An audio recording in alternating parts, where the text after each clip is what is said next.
Welcome to Seen, Heard, and Healed.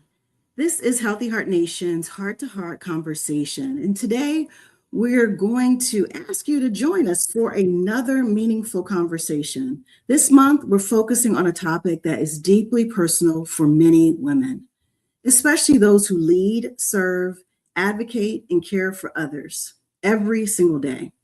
As women, we're often celebrated for our strengths, resilience, and ability to carry so much for so many people.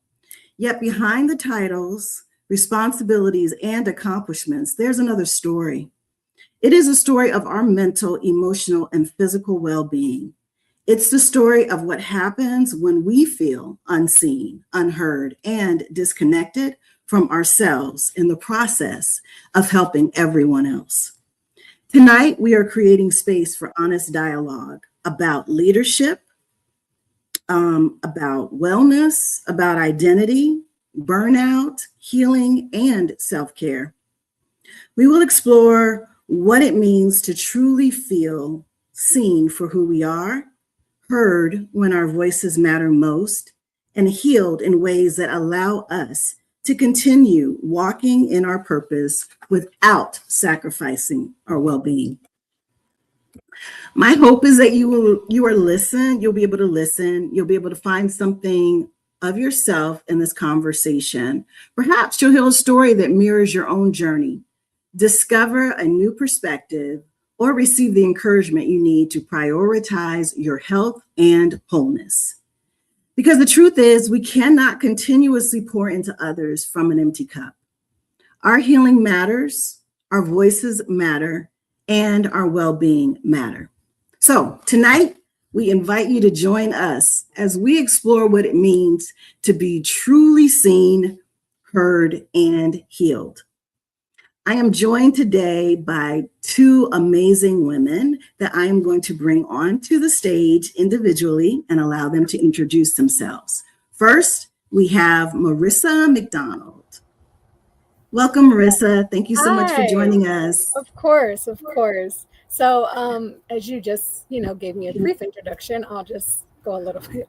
My name Yes, is please. McDonald, and I'm the founder and CEO of a nonprofit organization called Light. And it's really interesting hearing that, this podcast is about being seen and heard and all of those things, because that's really what we try to help people to do through our organization. Essentially, we help people to get past all of those narratives that life has put onto them and society has put onto them so that they can walk out their purpose and who they're called to be. A lot of people take on these things because they don't feel seen, don't feel heard. And so we're really trying to get them out of that to moving forward into who they are. Yes, and that is fantastic. So thank you so much for being here and for joining us today. My second guest is Marlissa. And Marlissa, how are you? It's good to see you. Hi, everyone. So we're just going to have you do a brief introduction of yourself and what, your purpose. Okay. My name is Marlissa Gamblin. I am the president of Kingdom Daughters, and I'm really happy to be here. I think especially when we're talking about things related to moving in purpose, part of that requires that we understand our mental health a lot more. And it's something that I think we don't make space to do enough. I think over the last 15 years, society has moved in the direction of doing that. But I think with all things, there are different levels of discussing different levels of pain and understanding different levels of the reality through which we move through that pain. So I'm really grateful for you all creating this particular platform so that we can talk about that in a more meaningful way, because in many ways, without healed hearts, we're not going to be able to move through places as leaders in a healed way. Absolutely. So thank you so much for that introduction. And just to give a little bit of background for us, we had the opportunity to meet. I think it was maybe like a month and a half ago. And we were all kind of brought in to talk about a program that we've all attended or been a part of. It's the FACE C2 Leadership under Hapen M. And, all three of us had the opportunity, Marlisa and Marissa attended the cohort together, and I attended the cohort separately. But we were able to go through that process. And so we were brought in to really just talk about our experience with the program and with the process. And so when we met, I just said, ladies, I would love to have you all join my podcast for July, because we're really going to talk about mental health and wellness for women. And so each of us were like, yes, we would love to do that. And we were like, okay, we're going to schedule some time to talk about it. Even at the conference, we were going to chit chat and talk. We were all so busy, just running. This is going to be the first time that we have literally had the opportunity to speak together as a group. So I'm just excited to learn more about each of you and the work that you're doing. But I mean, that I think is very ideal in terms of what it is like as women who are running organizations, being the CEO, essentially, wearing all hats, having support, but also just really at times feeling like we have to do everything ourselves. And so, as leaders of, spending all this time trying to care for other people, how do you care for yourself when you're serving others? And what does it mean to you, Maritha, to truly feel seen, both personally and professionally? That's a good question. Let me answer the first one and then I'll move on to the second. So for me, what I do to try to take care of myself is really incorporate rest. This year, I don't know if you guys, I know you guys know, but your audience, I'm a believer. So I do spend a lot of time with God. So this year, God has taken me through a journey of learning what rest looks like and how it is complementary to going.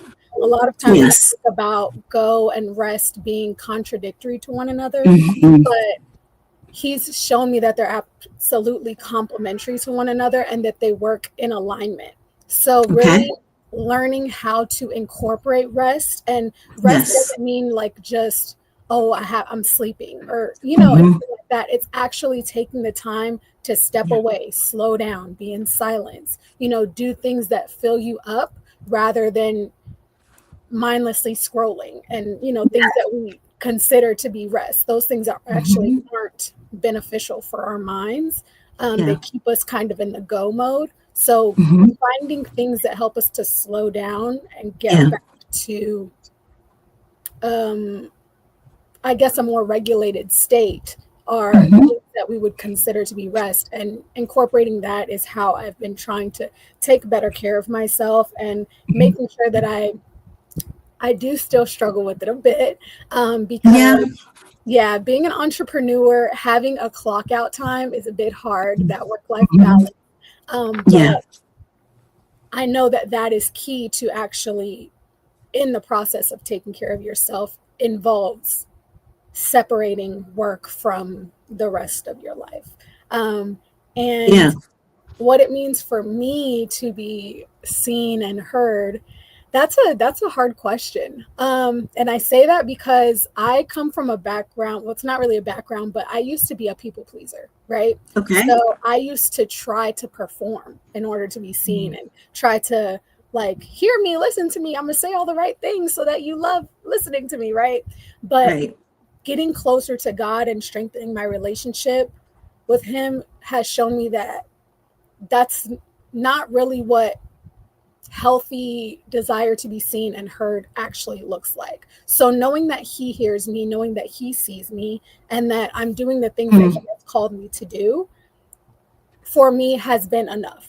And I've also realized in that journey that He will put people in your life that do see you, that do hear. Yes. You don't have to fight to, oh my gosh, I know you don't like me over here, but let me say the right things so that you hear me and see me. No, he will put people in your life that see you, that get you, Yeah. that see things in you that you don't even see in yourself yet. So for me, I guess that's just what it is. There's no Okay. correct way to explain it, but I think that's just the way that I perceive being seen and being heard. Yes. And Marlisa, am I pronouncing it properly? Yes. Okay, Yes. Marlisa, what about you? Like, how do you, ensure that you are seen and heard, what that truly means for you, professionally and personally, right? How does that show up for you? I really like what Marissa said about like God surrounding you around people who truly see you. I had several years of where it just kind of felt like so many friends were just kind of going and going and going and going. And Mm, it was during the transition where God was really elevating and elevating and elevating in the hidden place and partially in the public place, but a lot in the hidden place. And it was really heartbreaking. I spent a lot of time mhm. crying. I spent a lot of time not really understanding why. And during that time, too, um, while I had friends and I felt like partially seen, I didn't feel fully seen.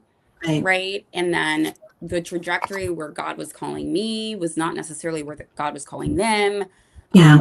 Their capacity to like really hold me Mm, and comfort me and provide wise counsel to me, fully enveloping the fullness of like the mm, situations and the fullness of kind of what I was holding was not fully there for a lot of them.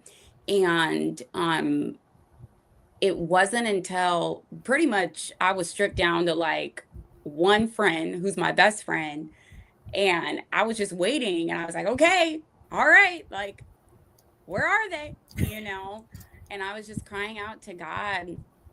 And then God kept giving me these words of your friends are coming, your friends are coming, your friends are coming. And I was like, I don't see nobody. So who's coming?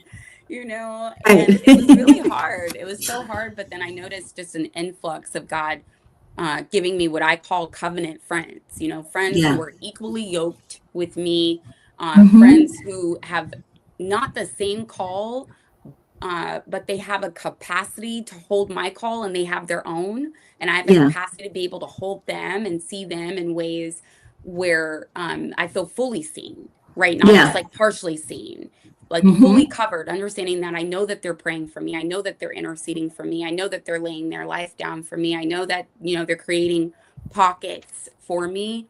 And when I thought about like what it meant to be fully seen, I was just thinking about how I feel with my husband and Okay. to where it's like I feel understood by him in ways Hmm. that the people who I like, you know, dated before, it was like maybe 90%, 80%, 60%, but not 150%, you Right. know? And I just feel fully like understood. And that Yeah. requires time, right? It requires Hmm. time to be fully heard, to make the commitment on both sides, to be vulnerable, to share, and then also to be fully held. And I think professionally, that was a really interesting aspect of your question because I'm like, okay, like, what does that mean? And I just really sensed the importance of like being affirmed, not being Mm. overlooked, and being Okay. acknowledged. I think so many times, especially as Mm. women, um, whether you're working a 9 to 5 or whether you are taking a more entrepreneurial route and either running a business or running a nonprofit, um, regardless, we're in spaces where a lot of us are underestimated. A lot of us are treated in different ways that continues just like the added stress of like what we're already up against as women. And I think a lot of it has to do with not being affirmed, not being encouraged. And I think that all of those different aspects contribute to like what it means to be fully seen. Right. Yeah, and I think, like, in terms of a couple things that you all kind of touched on is, as women, our female relationships mean so much to us. And so, I know that like in times you look at like, when we get a friend, we're like, we're going to be friends for life. Like we are in this forever, and you do have to understand that sometimes friends are seasonal, but that is like not something that I grasp on my own. It's like, wait a minute, no, this is forever. Like you understand that, maybe your male relationships, the people that you date may come and go. But when you pick a friend, you're like, this is, we're here till death do us part. Yeah. Right. And so when those moments happen, and when you feel like, okay, the relationships are changing, you said you shed some tears. I have been there where I have definitely shed those tears and not really fully understood, where that is coming from. And so, it does take a lot of time to really just, grasp that. And that is something that the Lord is working with me on even still. But when you look at from a professional standpoint, you're not expecting to have that level of camaraderie in your professional settings. So you do feel that maybe professionally you may have to earn it, but in your personal relationships, it should not be something that is earned. It should be something that is committed to, making a choice. So, I'm hearing from each of you that those struggles exist in your relationships as well. But, just referencing what Marissa's saying is, and I hear you, Marlisa, saying as well, is that we've got to make sure that we're doing the things that allows God to see us. And he always does, right? We feel like we've got to earn it, and we don't. We're just constantly striving for that thing. And that is like, where you can really just be able to affirm yourself because God has affirmed you, So, yeah. So good. So good. Can I add to that? Because Please. I love also too, Marissa, how you were talking about basically people's bondage, in so many different ways. Mm-hmm. And the fact that when I heard the word around being able to affirm ourself, right? That shows transformation. It shows confidence, and it's confidence in the Lord of how the Lord made us. And I absolutely love that. A phrase that I started, and one of the ways that I knew that God had healed me from people pleasing, people bondage, and so on and so forth as well, is when I was not looking for the icing on top. Like I was like, I feel confident in the cupcake and then the icing that I have. And I'm able to affirm that. And if you want to give me a compliment, that can be a cherry on top. I don't need the cherry on top. But if you want to add the cherry on top, you want to add the cherry on top, I'm not any more happy. If you don't want to add the cherry on top, I'm not any more happy, because I'm fully secure with not just the cupcake, but also my own icing. I can have my own icing, Yes. Yes. And so how did you get to that point of security? I mean, is that, because I know some people that are really just born with it. I feel like they just come into the world knowing they're that girl. I'm that girl, regardless of how you respond, but how do you come into that sense of self that allows you to have that level of confidence to work through those moments where maybe people aren't, seeing you, but to know that you still have a purpose? That's so good. It actually, I mean, consistently, my parents were so good at always pouring into my cup and building my confidence. So I went to school very, very confident. Okay. But I do think that there's a difference between earthly confidence versus godly confidence. Mm-hmm. One can be shaken in a way that the other can't. And I do think both are important, right? Yes. My parents watering me as a plant, right? But then also being firmly rooted in who I am in God. And I don't think having one or the, it's like having both. That's a good package. As I got older, I noticed that only having the former put me on shaky ground. Yeah. So it was really important for me to be super rooted. And I noticed, even though I was always close with God, and even though I became even closer with God as I submitted my life more, I surrendered more, that the people bondage piece was still something that I noticed I was still doing, right? Yeah. Out of a place of really like value. And it wasn't until I went through some really major health issues that God, he stripped everything away. Like, Wow. I had just published my book, Mm. and legitimately, I just could not do anything. Like, I Mm. could not do anything. Like, physically, my body had shut down, and I was really at like a reduced like workload and all of that. And what the Lord was telling me was, I'm bringing you into a season, and he used that kind of quiet season for me to not only focus on like my own like physical healing, but also like my spiritual healing, because he was like, hey, I need you to understand that you are not what you can't do, and you're not what you can do. Because in that time, I couldn't do a lot of things physically. Right. And as Wow. a result, there were a lot of things that I couldn't necessarily do for my business, let alone the nonprofit that God would have me create. And I felt like a failure because I was like, Mm. what's going on? But then God Mhm. was really like, your identity is rooted in me, not in what you Yes. do, not in what you Right. can't do, not in what you should do, not in what you shouldn't do. It is rooted in me. And he had me say that multiple times a day for basically an entire year, until he really put it down in me. And that allowed me to see, oh, it's not just the cupcake. It's like I also have the icing, and I don't need Yeah. the icing, because so many people are like, oh yeah, like that's like the icing on top. I used to think that that was fine. It's like, no, I don't need that icing on top, because I I put that icing there. I'm comfortable. I'm secure in that. It's a Yeah. full complete cupcake with the icing on top. If you choose to put a sprinkle there, that's fine. But if you choose not to, that's fine. And then God also started working with me on, if I get applause, I get applause. Don't have it like, increase that level of confidence. If you don't get applause, you don't get applause. Don't have it increase or decrease that level of confidence. I'm just neutral. Yeah. Yeah. So Marissa, how about you? How do you ground yourself in God and Yeah. those and that confidence that allows you to, first of all, really see yourself, because that's probably the first step in being seen by others, is to be able to see Yeah. yourself. Yeah. And I really resonate with some of the things that Marlisa said, because Hmm. he took me through a journey that was kind of the same. It wasn't like a health scare, but I Okay. was I dealt with mental health. But I rededicated my life when I was 26. So that was Okay. like 6, 7 years ago. And Okay. by You that still time, look 26. So thank that's why I was you. like, wait, this is yesterday? Thank you. So by that time, I had really probably been high functioning depression and anxiety for about 15 years.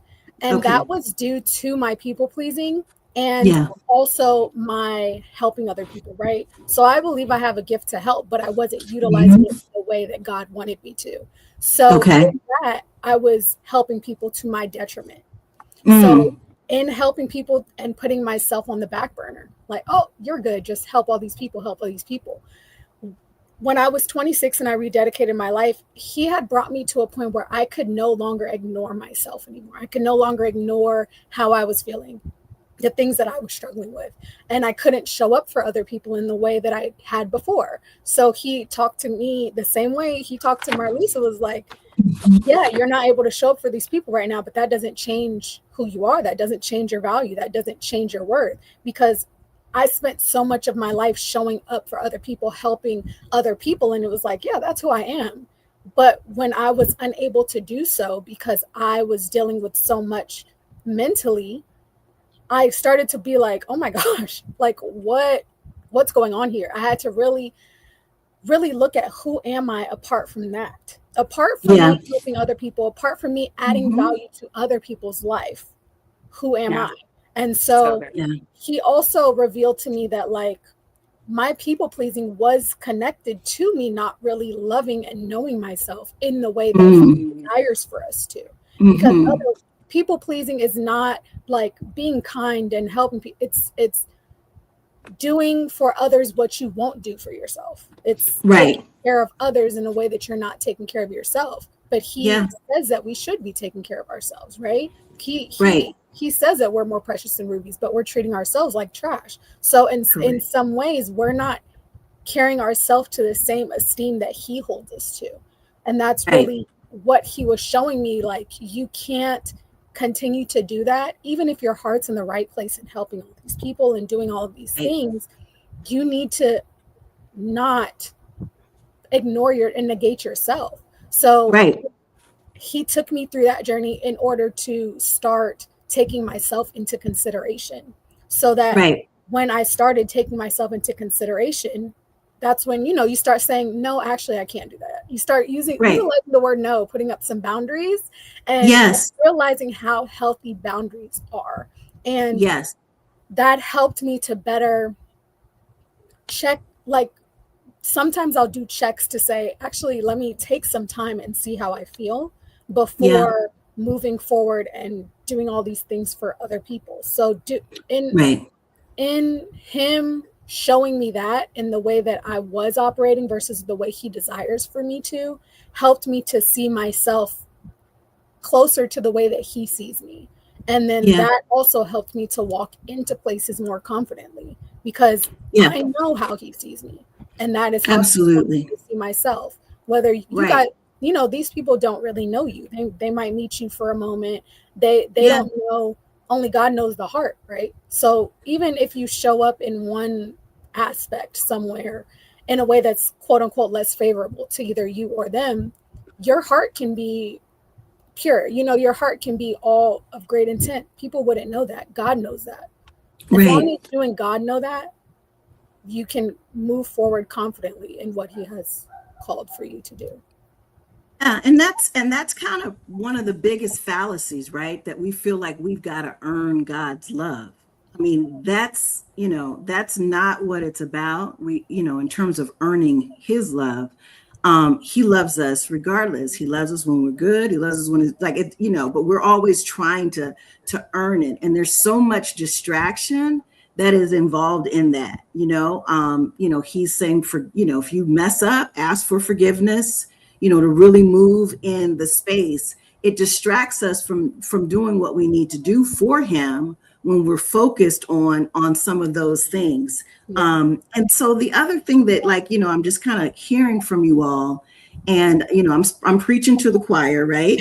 But like our desire to be helpful for people, it is rooted in our need to almost people please. There's definitely aspects of that, but I'm wondering for each of you, if it is hard for you, even though you're trying to help people, is it hard for you at times to be a recipient of help? Ooh.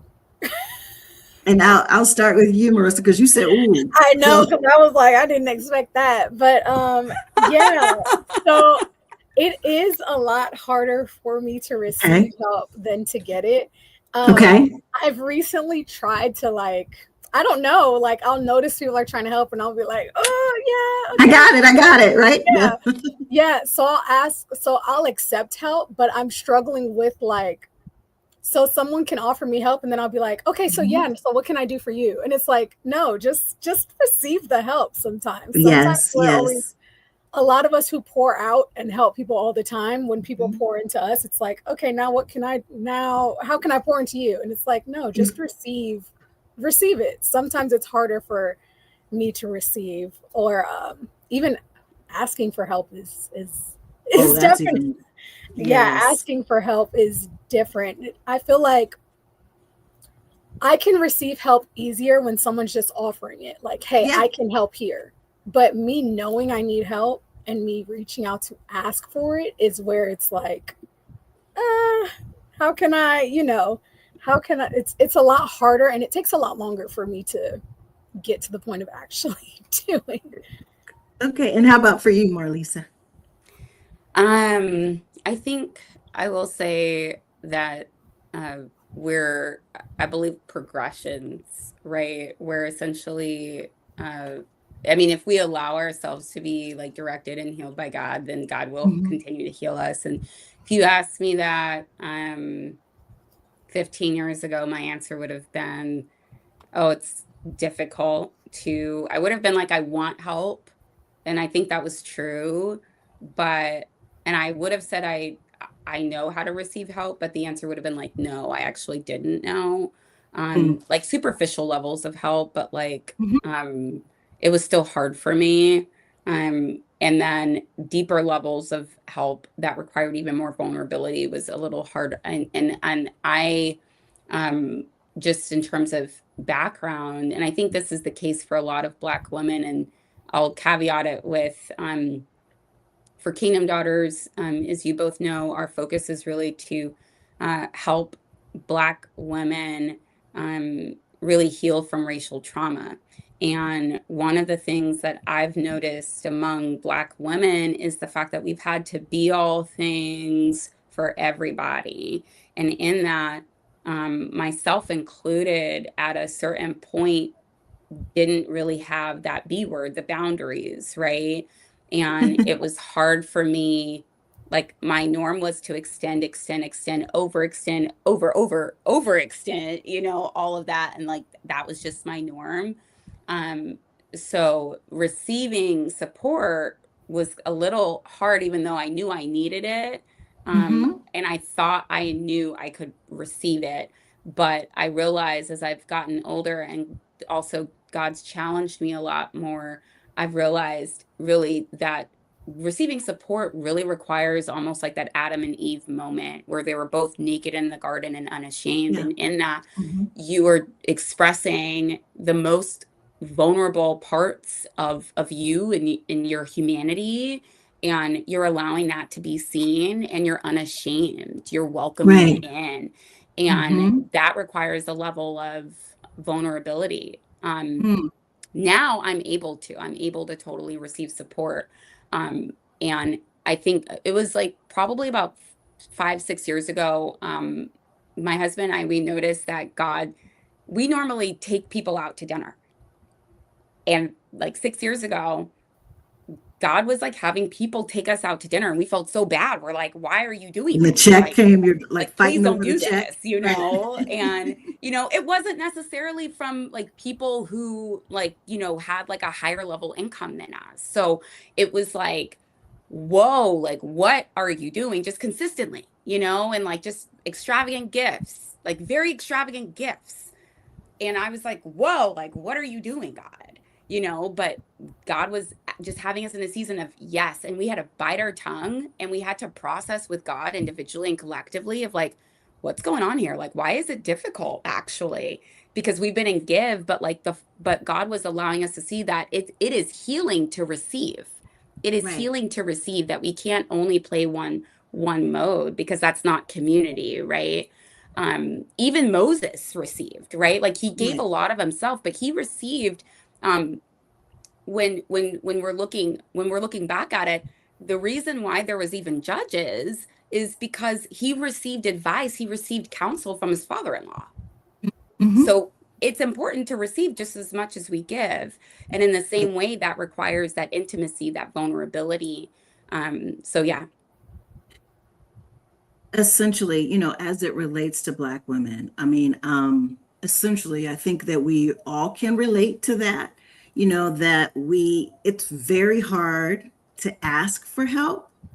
It's easier to receive it. I think Marissa mentioned it. Like if somebody says, "Hey, let me help you," I mean, to ask for help sometimes can be one of the most challenging things of all.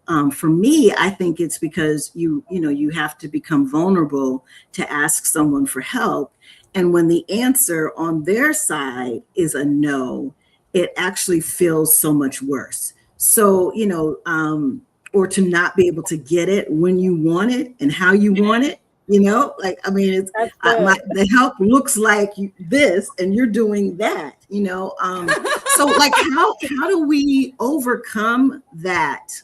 Because there are a lot of barriers that we put on ourselves as a result of our inability to ask for help. So how do you counsel women to get past that? I guess I can go. Yeah, you can go first. Yeah. Yeah. I just thought of, how Marlisa just you just mentioned how it's healing to, receive.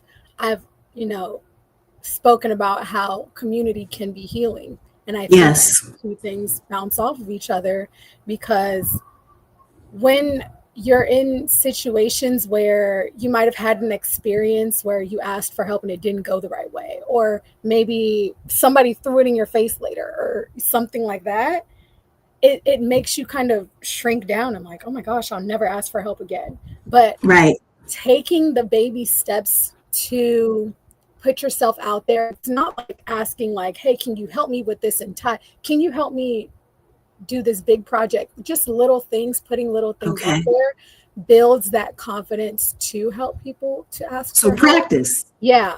And also, Okay. it might also show you kind of if you're in the right community.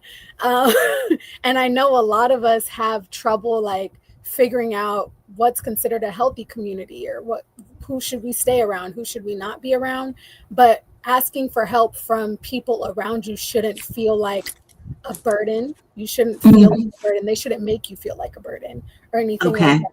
So I think it's a lot of reflection for yourself to allow yourself the space to open up to take the baby steps, but Yeah. also a lot of analyzing and kind of looking at the people that you're asking, because maybe you're just Right. asking the wrong people that are making you feel that way. And Okay. you'll find when you're asking the right people, it's actually like, oh wow, that wasn't that bad. So bad. And then Right. it feels something in you that maybe was broken from asking the wrong person, Yeah. And That's Marlisa? so good. That's so Mhm. good. I would say within my own personal experience, I've actually noticed that when I've asked, that the people around me are really happy, because they're like, oh, like you're so high functioning. Like Right. the fact that I can help you actually really does mean a lot to me. Like it's very fulfilling, Okay. and they're like, I'm just really excited. So, and that's really helpful. I was really humbled one time when I was hosting a ministry night at my house, and my sister was over. She was normally not over, those Mhm. days, and but she happened to be over, and I needed to go ahead and get food. Go to two different stores first because I cooked the girls' food. So Okay. she was like, Marlisa, why don't I just go to this store and get X, Y, and Z, and then you go to that store so you don't have to go? And I was like, oh my gosh, thanks. And then she went, she came back, she cleaned my whole kitchen. Oh, wow. I literally cried. And Aw. then she was like, go upstairs and take a shower. Focus on you. I was like, what? Like, what? And then she literally was after, she's like, Marlisa, please, like, I really want to help you. Like, it makes me happy because you do so much for me. And in that, kind of to what you were saying, Marissa, about like asking the right people, it's like, okay, now I know, like top of mind, like I can actually ask her for very practical things like Mhm. that. Yeah. That's really helpful. And in the same way, I think getting at the root of why you feel uncomfortable asking, right? Mm. That's one of the things that we focus on at Kingdom Daughters, is Okay. the root of it. We can do behavior modification, but I don't know about you, but I'm more interested in transformation, Yeah. and Right. transformation, like that really requires us understanding the root of why we are maybe apprehensive about not doing certain things, in this case, asking for help, right? And one of the things that as I was praying and interceding, even before Kingdom Daughters became an official nonprofit, the Lord had me pray and intercede every single day. And one of the things that he showed me was that as Black women, we feel very alone because there's so much that we've had to do by ourselves and for ourselves. And the people who should have shown up for us did not show up for us.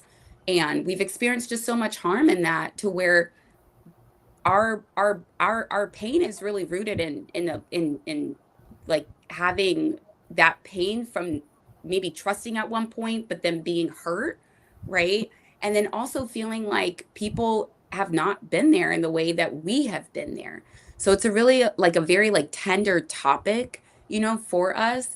And when we peel back the layers, we see, oh, that's actually rooted in a lot of trauma that a lot of the times we can connect to either interpersonal or institutional racial trauma, you know? So I think really getting to that root, because when we get to that root, then that's when we can start to examine a bit more, and we can pull up whatever needs to be pulled up, right? And then we can replant whatever needs to be replanted.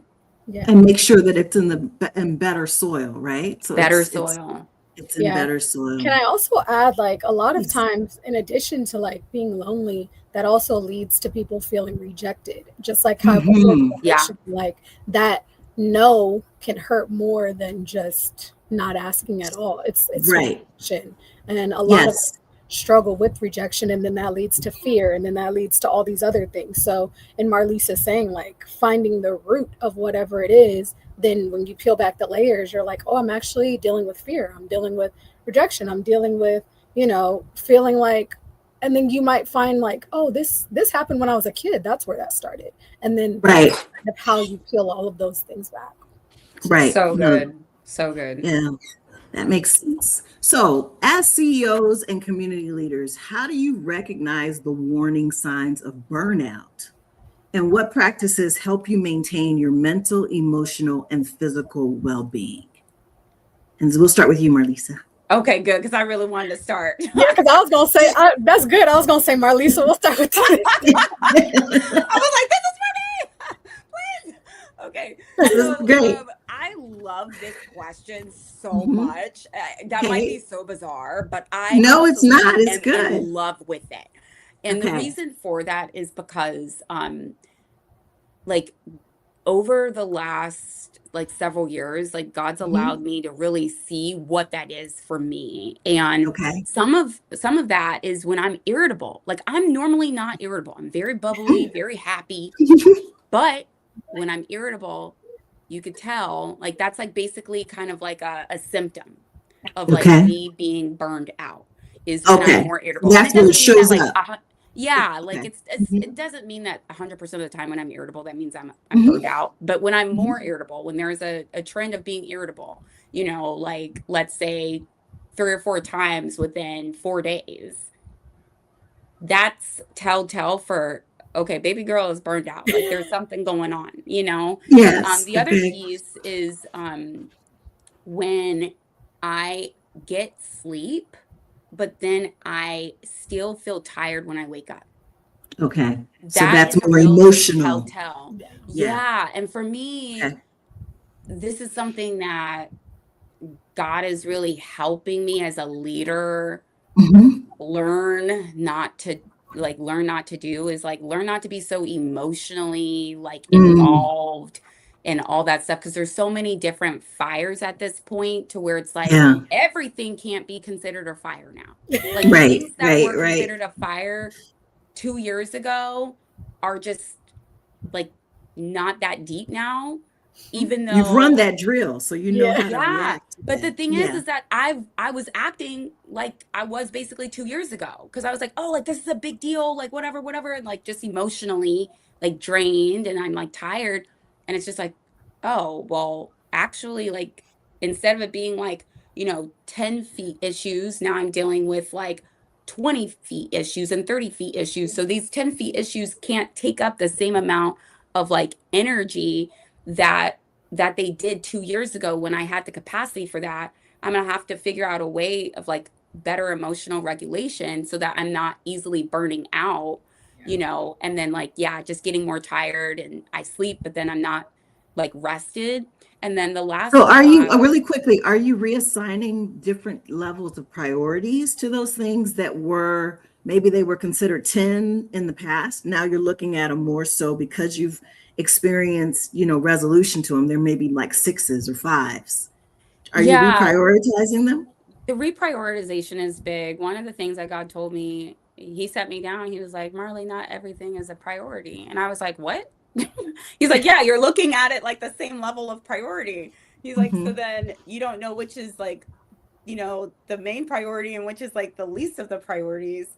because everything can't be a priority. And I was like, oh Right. my gosh, I know that sounds probably so basic, but I was unconsciously basically kind of making everything be that, A 10, right. a Right. 10, right? And it's like, no, that's not the case. And then when something else that's like super, super, like just catastrophic takes place, then I don't necessarily have the capacity to deal with it because I've dealt with all these other things in that same level of like catastrophic, responsiveness. And it's like, Right. no, let me reprioritize. So that's really good. So that reprioritization is good.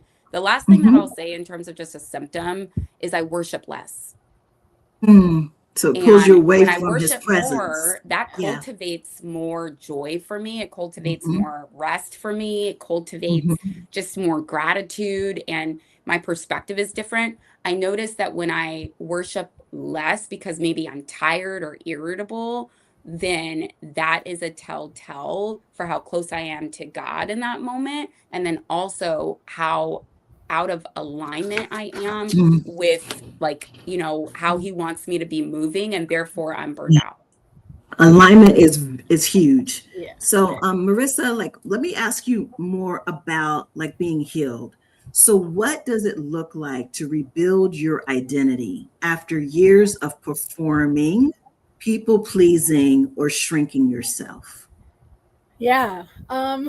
So in doing that, and nothing that I've said as far as my journey has been an easy fix. None of it has been, there's been a lot of tears, a lot of like the fight back and forth of how I used to be and how I'm supposed to be and all of those things. It's like a tug of war.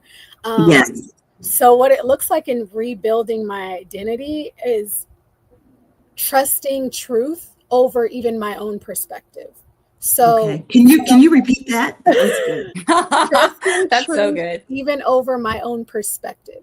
Okay. And what I mean by that is knowing that God says that I am all of these things.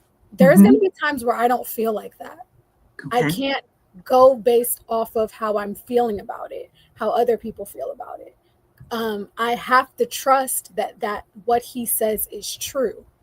So a lot of times what I struggled with a lot was the disconnect between belief and knowledge. So I knew that these things were true, but I wasn't walking them out and I wasn't believing them. So that's part of the process of renewing my mind. That was part of the things that I had to do, was continue to speak truth, even though I didn't necessarily believe it at the time. And so you had to trust it before you could believe it. Yeah, exactly. So and I had to trust that it was true. Even the days where I'm like, God, I don't feel like that today, so I don't see it as true, but I'm just gonna lean in. I'm gonna lean into you. Like, even if I was dragging my feet to speak truth to myself, I was doing it. And that's kind of, when we are renewing our mind and we're tearing down everything that comes against God and making it submit to Christ, that's what that looks like. It's pulling down all of the things and all of the narratives. And that's what we try to do at Light, is we try to pull down all those narratives of what your parent may have said, your teacher may have said you weren't good enough, your whatever relationship, whatever friendship. You're tearing down everything that does not align with truth. And we're reaffirming and continuing to speak life. So say if we're talking about, we know that we are loved, we're forgiven, but we're walking around condemned and walking around like our past, there's a disconnect there. What Marlisa was saying, there's a misalignment. So we need to get to the point of where we're feeling where that disconnect is and tear all of that stuff down. Absolutely. What made you feel that way? Tear it down and know that that's a lie. Know those things are a lie and trust truth even when you don't feel like it's truth in the moment. And they're so contradictory to what the Bible and what God tells us that we are. So Marlisa, healing is often an ongoing journey. So what have you learned about healing yourself while continuing to lead, serve, and show up for others? I think this is such an awesome question because I think I will say this. I think there are so many leaders.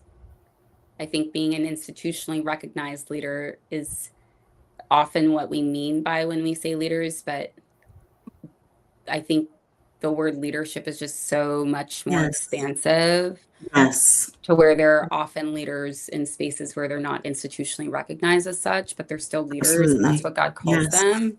Yes. And I will say, as an institutionally recognized leader, one of the things that that I think we have been socialized to think is that leaders can have the vulnerability of the folks who they are responsible for stewarding, but they should not show that vulnerability back. And God Yeah. really turned that upside down for me, and Right. took me down a journey where he reconceptualized the definition of leadership to me. And that was really helpful because like with your question, it's like it what I love about it is the fact that it acknowledges the fact that if we're allowing ourselves to continue down the healing journey as leaders, we as institutionally recognized leaders, we can in fact and we will in fact be continuing to lead in a more institutionally recognized way at the same time that yes, we've been healed, but we are continuing to heal. Right? So it's like a continual journey. And how do you lead while you're continuing to heal? And my answer to that is from a place of vulnerability and authenticity. What I love about Jesus is the fact that Yes. he led from a place of vulnerability and authenticity. Absolutely. You know, we see that when he cried. We see that when he yelled out and was just like, you know, take this cup away from me. Yes. You know, Yes. like he showed that emotion. And one of the things that God was talking to me about was there's a difference between transparency and vulnerability. And for a while as a leader, I was very transparent, whereby I shared after the testimony. I wasn't vulnerable before I saw the promise. And Okay. God called me to be vulnerable with the people who he had called me to steward before I saw the promise in different ways. And I've So they noticed can learn from your example. exactly, they see me in the trial. They don't just Yeah. hear about the triumph. Right? Yes. And that's been incredibly informative to all the places that I show up as a leader because it's also me modeling vulnerability. It's me modeling intimacy. It's me modeling confidence in God and confidence in who I am without having to have everything all together, but me being okay in what I'm discipling them into, right? So Right. I think Right. it's been awesome. So it becomes more of a journey, as well. So, I could talk to you all day, but we don't have all day, So, but in closing, I want to ask each of you, what is the one piece of advice you would give to women who are committed to serving others, but maybe neglecting their own well-being in the process? And we'll start with you, Marissa. The one piece of advice that I would give is rest is not something that you can decide. It is a necessity. So rest is recovery for your mind. We have to steward our minds well, just as we say our body is a temple. That does include our minds, and we need to treat our minds as such. Yes, that's wonderful. That's wonderful. Okay, That's Marissa. so good. That's so good. I would say, well, initially I was thinking about it and I was like, boundaries are here to protect you. And I do want to say that, but I think kind of a mix of like boundaries and showing up authentically vulnerable, that both of those things are important. And I think when it comes to the boundaries piece, boundaries are really there to protect you, to protect the work that you are called to do, and to protect the people who you are called to serve.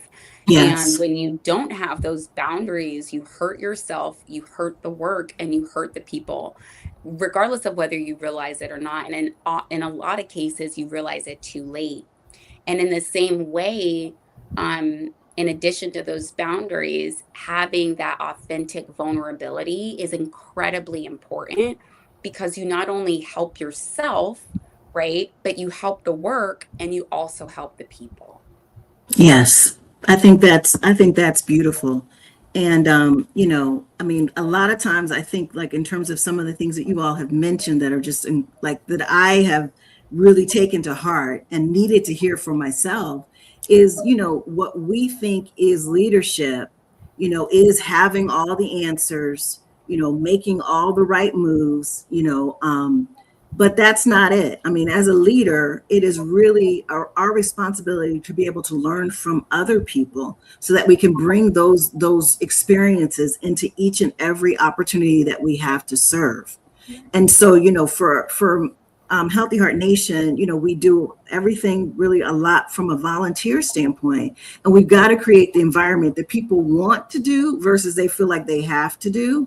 And we've seen it. People really do want to get engaged. They want to help. They want to serve, and they want to see that vulnerability. Like when you reference Jesus, it's different than just standing on a mountain like Moses and saying, this is what we're going to do. Jesus really was vulnerable, and he was open to learning from the experiences of the people that he chose, his disciples, as well as the people that he touched every day. So I think it's very important for all of us to really understand that as we are doing this work, the community is there to serve and support us as well. And we just have to be open to that.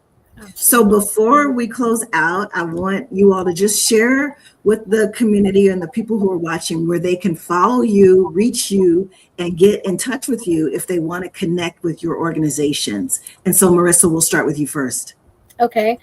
So again, my organization is called LITE, LITE. It stands for Live Intentionally Transformed Every Day. And so our Instagram is Transform with Light. So that's Transform with LITE. And then our website is www.livelight.org. Perfect. Thank you. Okay. And Marlissa? So you can find us at Kingdom Daughters Ministries. So we're on YouTube at Kingdom Daughters Ministry. We are on IG at Kingdom Daughters Ministry.